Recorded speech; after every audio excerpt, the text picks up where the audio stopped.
up, you guys? It's your boy the Kryptonian Saiyan here, bringing you another One Piece chapter review. This time it's going to be for chapter 79. Now, this chapter, oh my god, man.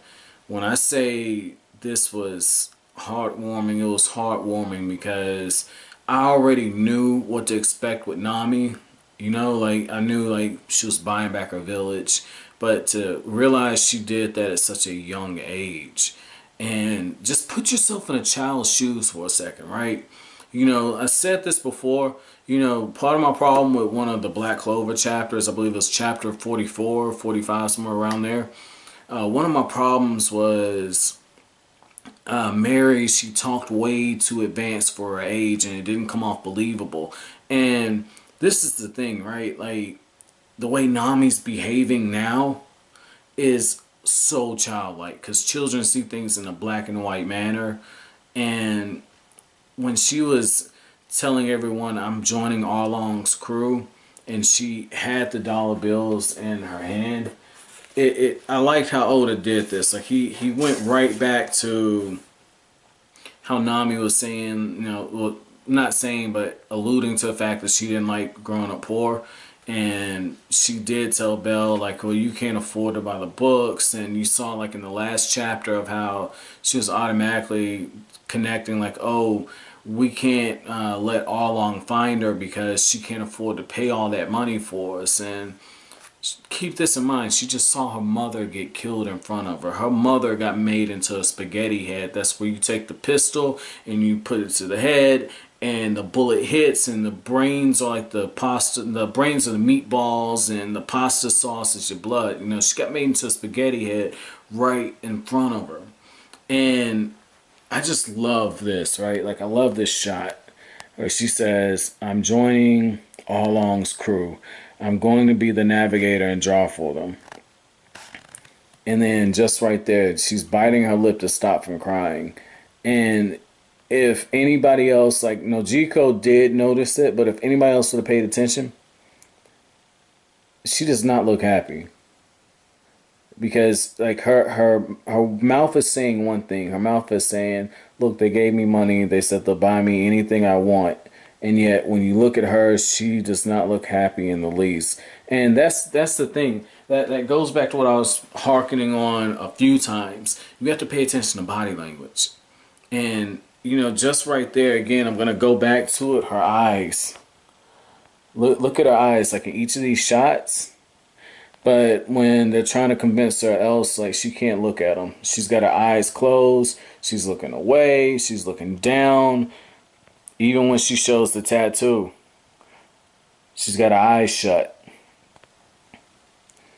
And when she finally opens them, you can tell she's trying to get her composure. Like, it's little stuff like that that Oda does that I just think is absolutely beautiful, man. Like, him and Hiro Mashima, like, I've read a few mangas. I haven't read a lot, but I've read a few.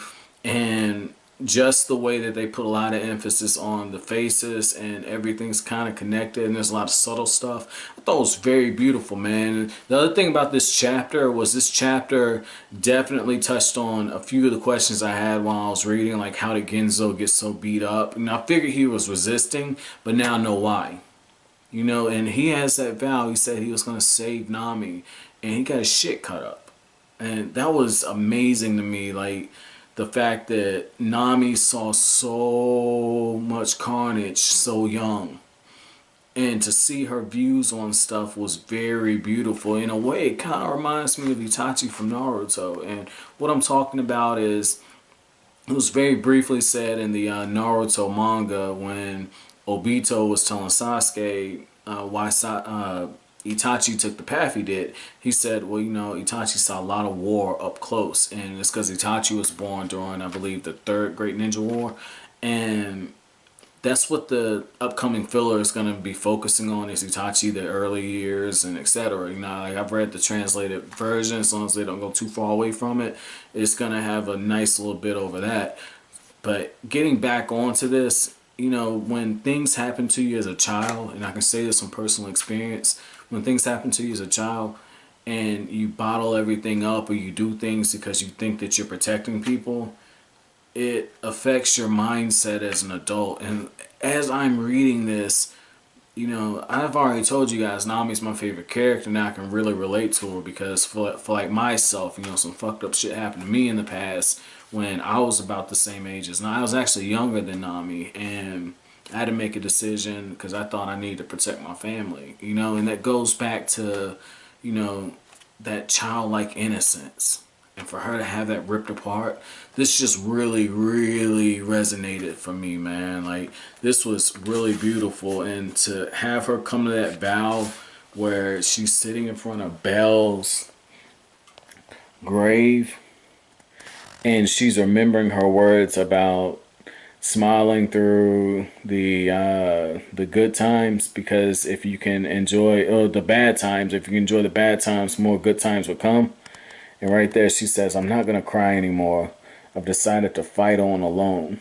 And right there, that's a genuinely happy smile. Like, that is really beautiful. Like, that shows that even as a young child, that Nami had a lot of courage. I really like that. And I feel like that's something that she inherited from Belle, because the chapter opens up with Belle basically saying, hey, I'm going to take care of these little girls. And because I'm going to take care of them, you don't give me any shit for it. Because, you know, people were trying to talk her out of it. And she was, one person, I believe it was Ginzo, told her that you used to be a mercenary. How can you take care of kids? And that's how she's saying. She's like, I'm a grown-ass woman. I do what the fuck I want to do.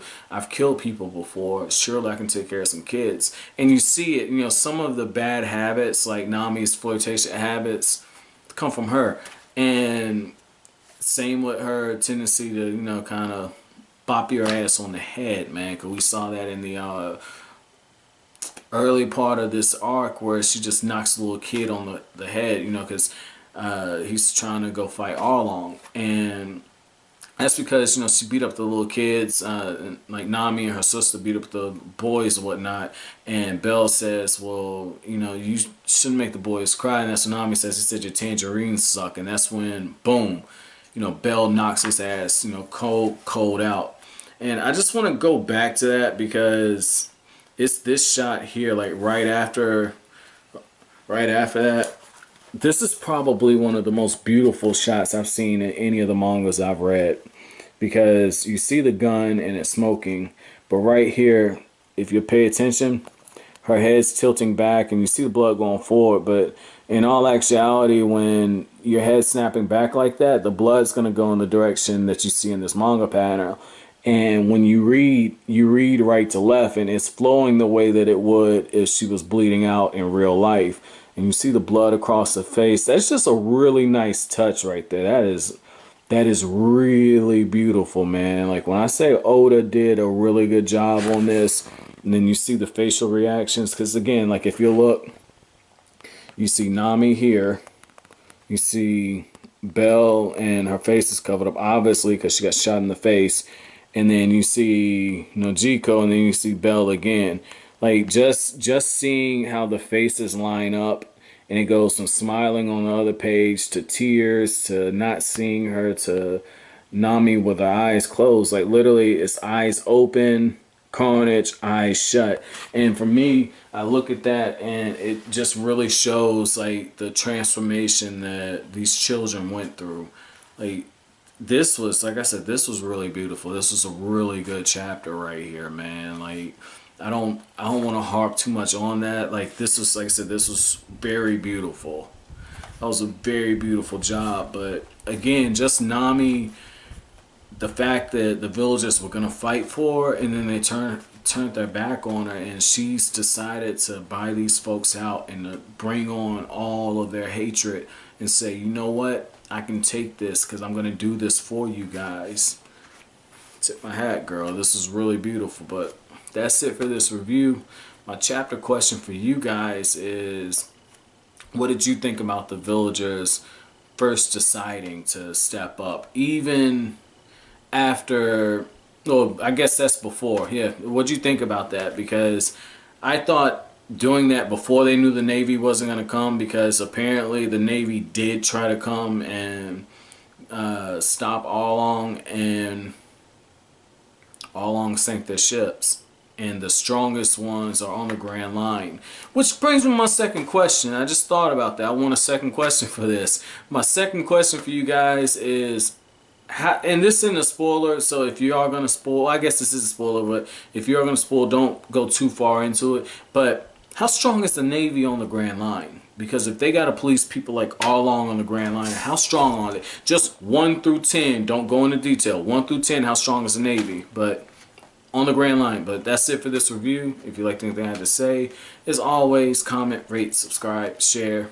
Greatly appreciate it. That's it.